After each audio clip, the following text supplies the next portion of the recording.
আসসালামু আলাইকুম, কেমন আছেন সবাই? তো খুব সকাল সকাল উঠছি, এখন সকাল 5টা বাজে। কারণ আমার সকাল সকাল উঠে রান্না করা লাগে, আমার বাচ্চাদের স্কুলে পাঠানো লাগে, বাচ্চার আব্বুকে দোকানে দেওয়া লাগে খাবার রান্না করে। তো সবাই দোয়া করবেন আমার ছেলে মেয়ের জন্য।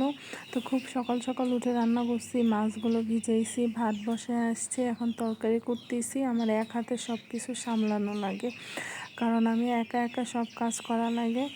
তো সবাই আমার ইউটিউব চ্যানেলে প্লিজ সাবস্ক্রাইব করে দিন, লাইক কমেন্ট অবশ্যই করেন। আমার ইউটিউব চ্যানেলটা আমি নতুন খুলছি, আর এই ইলিশ মাছগুলো কুটে নিছি, এখন ভেজে নেব। আর আমার রান্নাগুলো কেমন লাগে অবশ্যই কমেন্ট করে জানায়েন, আর প্লিজ আমাকে সাপোর্ট করেন। আমি ইউটিউব চ্যানেলটা নতুন খুলছি, অবশ্যই একটা লাইক আর একটা কমেন্ট করে যায়েন সবাই। তো আমি ইলিশ মাছগুলো খুব ভালো করে ভাজবো। আমার বাচ্চা আবার যদি ভাজাটা কম হয় তো খেতে চায় না।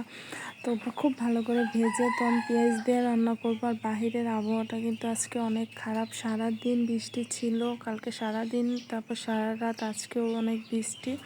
তো আমি পেঁয়াজগুলো ভাজা হয়ে গেছে, তো সব মশলাগুলো দিয়ে দিবে। এভাবে রান্না করলে আমার ছেলে অনেক পছন্দ করে।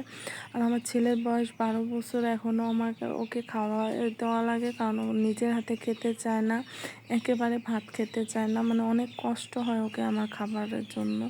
তো সবাই আমার ছেলের জন্য দোয়া করবেন, আর প্লিজ অবশ্যই আমার রান্নাটা কেমন হয়েছে আমাকে কমেন্ট করে জানায় না, সবাই সাপোর্ট করেন।